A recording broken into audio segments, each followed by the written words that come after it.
Kon kayo guys ang atong DIY na bit guys. Ayan o.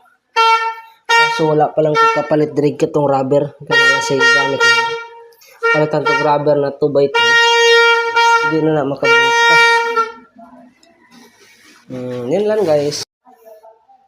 So dito tayo sa CR guys. Hapit na matapos ang atong master bedroom. So ayan guys. Tubular yung gamit natin.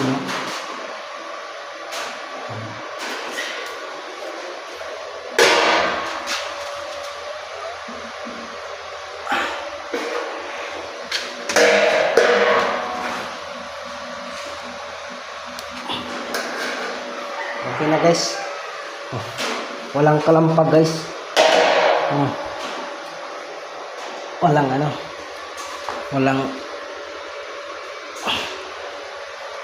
yan lang.